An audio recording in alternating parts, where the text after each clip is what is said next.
Top 1 at 9:30 tonight. 3 deaths, all connected to the same drug treatment facility here in Oklahoma. Some former patients say the facility's program is based on Scientology, and the staff refuses to give people the prescription medicine. Fox 25's Marissa Mendelson looked into the facility's history to find out more about these deaths. It's tonight's Fox investigation. Marissa. Well, Narconon Arrowhead is a drug treatment center in the town of Canadian in Pittsburgh County. A former patient contacted us after he became concerned about deaths that occurred there. So we contacted Narconon to get some answers.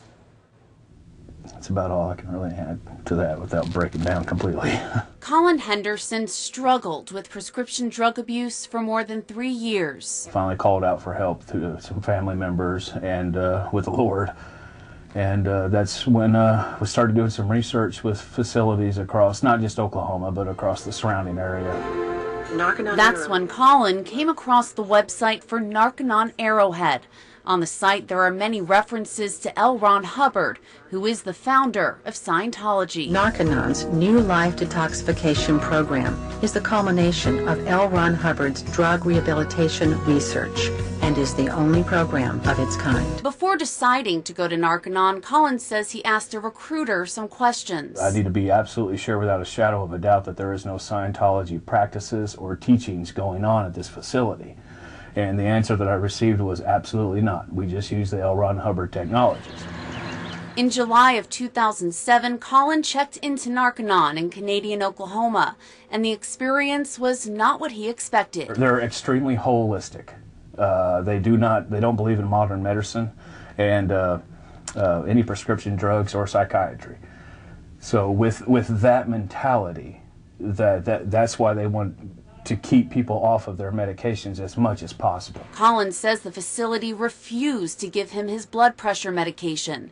Instead, Narconon gives vitamins to all of its patients, which it calls students. My system was kind of starting to freak out. Why wouldn't they give you your blood pressure medication? They would say that the medication is only masking your symptoms. However, Colin says after more than a week of being there, he persuaded the people at the facility to give him his meds. Just told them, you're giving me my blood pressure medication or you'll hear from my lawyer. And then they handed my blood pressure medication right over. Unhappy with his experience at Narconon, Colin checked out after 2 weeks, but others did not leave alive. It breaks my heart, and I know it breaks a lot of other people's hearts. Gabriel Graves, Hillary Holton, and Casey Wernick all died after checking into Narconon. It's evil what's going on over there. It's very evil. We went by Narconon Arrowhead, and while getting video of the facility from across the street, 2 employees drove up to us. Can you tell us anything about the deaths that have occurred here? No, any comment for that?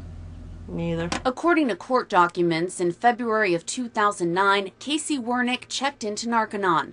Around a month later, Casey died.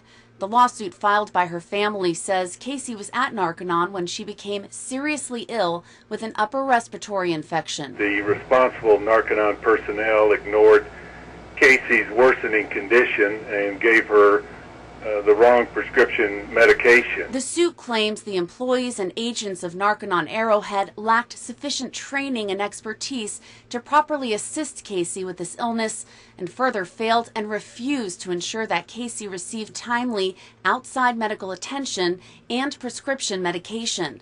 That case settled before going to trial.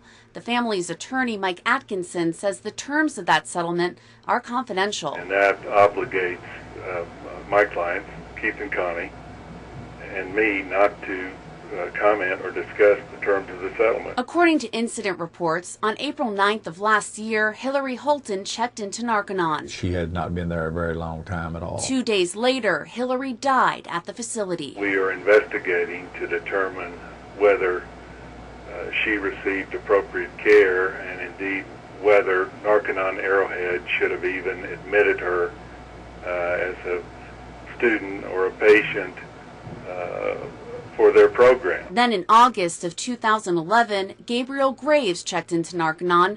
Then 2 months later, Gabriel's roommate found him dead in his bed. We see this happening, and it's been happening for over 20 years.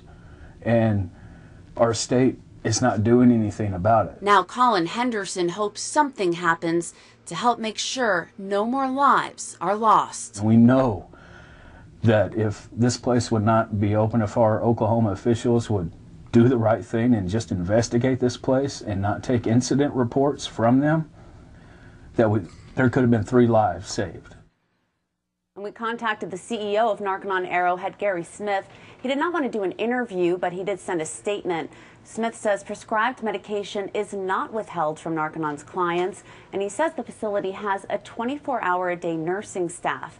Now, if you want to read Narconon's full statement, just go to our website, okcfox.com/links. Jamie, back to you. Marissa, thank you. Tomorrow night, Marissa looks into Narconon's legal history and finds out if state officials are doing anything to make sure no more deaths happen at the facility. That's tomorrow night on the Primetime News at 9.